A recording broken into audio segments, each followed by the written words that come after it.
ഇന്നലെ ആവിണി അവിട്ടവും അതേപോലെ തന്നെ പിള്ളേരോണം പിന്നെ രക്ഷാബന്ധൻ ഞങ്ങളുടെ ഋഗുബ കർമ്മം എല്ലാം കൂടെ വിശേഷ ദിവസമായിരുന്നു ഇന്നലെ. അപ്പോൾ വൈകുന്നേരം ആയപ്പോഴത്തേക്ക് ഗൗരിയുടെ അമ്മയും ആങ്ങളമാരും കൂടെ വീട്ടിൽ വന്നായിരുന്നു. അപ്പോൾ എന്താ വിശേഷമെന്ന് വെച്ചാൽ ഈ വരുന്ന കൃഷ്ണാഷ്ടമിക്ക് മുമ്പേ, അതായത് അഷ്ടമി രോഹിണിക്ക് മുമ്പേ കെട്ടിച്ച് വിട്ട പെങ്ങളെ കാണാൻ ആങ്ങളമാരുണ്ടെങ്കിൽ പെങ്ങളെ സുഖാന്വേഷണങ്ങൾ തിരക്കാനും കാണാനും വിശേഷങ്ങളൊക്കെ തിരക്കാനൊക്കെ വരും. എല്ലാ കൃഷ്ണാഷ്ടമിക്ക് മുമ്പേ ഈ ആങ്ങളമാർ വരാറുണ്ട് കേട്ടോ. അപ്പോൾ വരുമ്പോൾ കയ്യും വീശിയല്ല വരുന്നത്. ഒന്നെങ്കിൽ എന്തെങ്കിലും ഡ്രസ്സുകളോ പുത്തൻ ഡ്രസ്സുകളോ അല്ലെങ്കിൽ കുറേ സാധനങ്ങളൊക്കെ കൊടുക്കാറ് പതിവുണ്ട് കേട്ടോ. അഥവാ സാധനങ്ങളൊന്നും കൊടുക്കാൻ സൗകര്യമില്ലെങ്കിൽ ക്യാഷായിട്ട് എന്തെങ്കിലും ഒന്നെങ്കിൽ അയച്ചു കൊടുക്കുകയോ അല്ലെങ്കിൽ അടുത്തുള്ളവരൊക്കെയാണ് കൈ കൊണ്ട് കൊടുക്കുകയും ചെയ്യും. അങ്ങനെ വന്നെയാണ് നമുക്ക് വീഡിയോ കാണാം. അപ്പോൾ ഇതിൻ്റെ ഫുൾ കഥയൊക്കെ ഗൗരിയുടെ അമ്മ ഈ വീഡിയോയുടെ ലാസ്റ്റ് പറയുന്നതാണ്. അപ്പോൾ എല്ലാവരും വീഡിയോ കണ്ട് സ്കിപ്പ് ചെയ്യാതെ കണ്ടിട്ട് സപ്പോർട്ട് ചെയ്യണം കേട്ടോ. 2 മാസം മുമ്പ് മെയ് 19.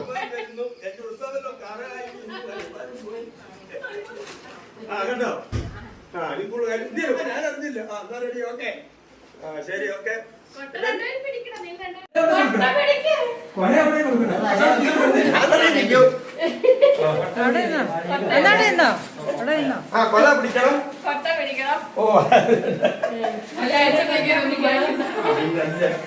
എനിക്ക് വയ്യ.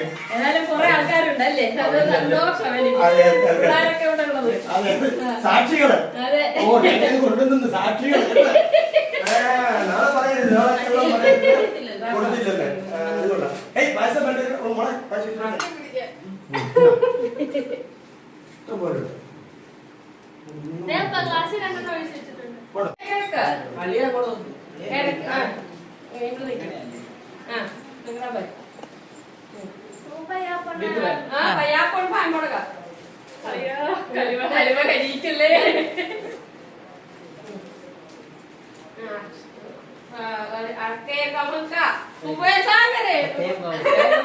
അഷ്ടമിയെ കർക്കടകം കാവും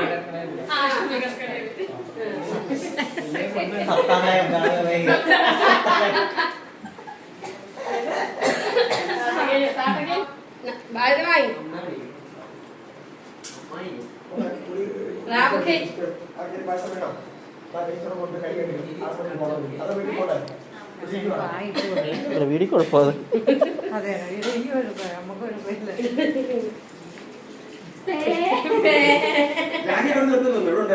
ഇല്ല, ഞാൻ മേടിച്ചോണ്ട് വന്നു. ഇന്നത്തെ കട അവനിപ്പോ പറഞ്ഞു വെച്ചതേ ഉള്ളൂ.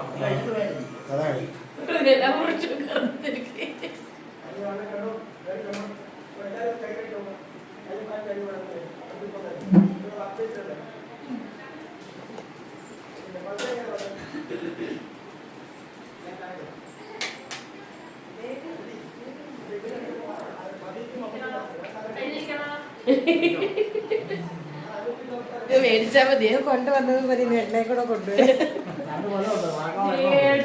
വേറെ എന്തൊക്കെയുണ്ട്?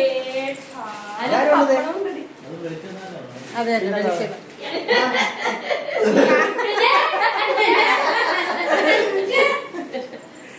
അത് കിട്ടിയില്ലടാ. ഇന്നിവിടെ നടന്ന ചടങ്ങ് എന്ന് വെച്ചാല് കെട്ടിച്ചു വിട്ട നമ്മളെ കല്യാണം കഴിഞ്ഞ സഹോദരിയെ കാണാൻ സഹോദരന്മാര് വരുന്ന ഒരു ചടങ്ങാണത്. അത് നമ്മുടെ GSB സമുദായത്തിലെ ചെയ്യുന്ന എങ്ങനെയാണെന്ന് വെച്ചാൽ നമ്മുടെ ആവിണവിട്ടം മുതൽ അഷ്ടമി രോഹിണി വരെയുള്ള 8 ദിവസങ്ങൾക്കിടയിൽ ഏതെങ്കിലും ഒരു ദിവസം വർഷത്തിലൊരിക്കൽ സഹോദരങ്ങള് സഹോദരിയെ കാണാൻ വരുന്നു എന്നാണ് അതിന്റെ ചടങ്ങ്. അതിൽ കൊണ്ടുവന്നിരിക്കുന്ന സാധനങ്ങളുടെ പ്രത്യേകതയുണ്ട്. എന്ന് വെച്ചാൽ ഒരു ഏത്തക്കൊല, പഴുത്ത ഏത്തക്കൊല, ഒരു പച്ച ഏത്തക്കൊല, അതിനകത്ത് ഒരു പായസം വെക്കാനും. പായസം എന്ന് വെച്ചാൽ നമ്മൾ അന്ന് അരി ആഹാരം കഴിക്കില്ല, അതിന് പകരം 5 കൂട്ടം. അതിലെന്താന്ന് വെച്ചാൽ അത് എല്ലാം സഹോദരിക്ക് കൊണ്ടുവന്ന് കൊടുക്കുകയും ഒരു വർഷത്തിൽ ഒരിക്കലെങ്കിലും സഹോദരിയെ വന്ന് കാണണം എന്നുള്ള ഒരു ആചാരം ആക്കി പഴയ ആൾക്കാർ ചെയ്തു വെച്ച, നമ്മുടെ കുടുംബ ബന്ധങ്ങൾ ചിരമാകാണ്ടിരിക്കാൻ വേണ്ടി ചെയ്തു വെച്ച ആചാരങ്ങളാണ്. അതിലൊരു നമുക്ക് പഴയ ഒരു കഥ പറയാനുള്ളത് എന്ന് വെച്ചാൽ ശ്രീകൃഷ്ണൻ ദ്രൗപദിയുടെ അടുത്ത് വന്ന കഥയാണ് ഇത് പറയുന്നത്. ശ്രീകൃഷ്ണൻ മഹാഭാരത യുദ്ധത്തിന് പോകുന്ന നേരത്ത് ദ്രൗപദിയുടെ അടുത്ത് വന്നു, പെങ്ങളെ ഞാൻ ഇങ്ങനെ പോകാൻ പോവുകയാണ് അപ്പൊ എന്ന് പറഞ്ഞപ്പോൾ ദ്രൗപദി ഉടുത്തിരുന്ന ഒരു സാരിയുടെ അറ്റം എടുത്ത് ഒരു ചെറിയ ഒരു നൂല് പോലെ ഉണ്ടാക്കി ശ്രീകൃഷ്ണനെ കയ്യിൽ കെട്ടി കൊടുത്തു. കയ്യിൽ കെട്ടി കൊടുത്തിട്ട് പറഞ്ഞു, എല്ലാ യുദ്ധങ്ങളിലും നന്നായിട്ട് തന്നെ വരും, നിനക്കും നന്നായിട്ട് തന്നെ വരും ചേട്ടാ, അങ്ങനെ തന്നെ വരും, എല്ലാം നല്ല രീതിയിൽ നടക്കും എന്ന് പറഞ്ഞു. അങ്ങനെ പറഞ്ഞപ്പോൾ യുദ്ധത്തിലെ ചെറിയ ഒരു മുറിവ് ശ്രീകൃഷ്ണൻ ഉണ്ടായപ്പോൾ ആ സാരിയുടെ തുമ്പ് തന്നെയാണ് ശ്രീകൃഷ്ണൻ എടുത്ത് ആ രക്തത്തിൽ ഒന്ന് കെട്ടിയപ്പോഴാണ് അതൊരു എന്ന് വെച്ചാൽ അത് രക്ഷിക്കുന്ന രീതിയിലുള്ള ഒരു ചരടായി മാറി. അതാണ് നമ്മൾ രക്ഷാബന്ധൻ എന്ന് പറഞ്ഞു ഇപ്പം നമ്മൾ ഭാരതത്തിൽ എമ്പാടും നമ്മൾ നടത്തി പോകുന്ന ഒരു സമ്പ്രദായം. പിന്നെ പ്രത്യേകിച്ച് നമ്മുടെ GSB സമുദായത്തിൽ നടക്കുന്നത് വെച്ചാൽ ഇത്രയും നമ്മൾ സാധനങ്ങൾ കൊണ്ടുവന്നു വെച്ചാൽ നമ്മുടെ പണ്ടൊക്കെ വീട്ടിലുണ്ടാകുന്ന സാധനങ്ങളൊക്കെയാണ് കൊണ്ടുവരുന്നത്. ഇനിയിപ്പം മാർക്കറ്റിൽ നിന്ന് വാങ്ങിച്ചുകൊണ്ട് വരണം, അത്രേ ഉള്ളൂ. എന്നാലും ഒരു വർഷം ഒരിക്കലെങ്കിലും സഹോദരിയെ കാണാൻ സഹോദരൻ ചെല്ലണം. കല്യാണം കഴിച്ച വീട്ടില് അവിടുത്തെ ഇതൊക്കെ നോക്കി പറയണം എന്നുള്ള ഒരു ഇതാണ് ഈ ചടങ്ങ് ഇവിടെ നടത്തുന്നത്.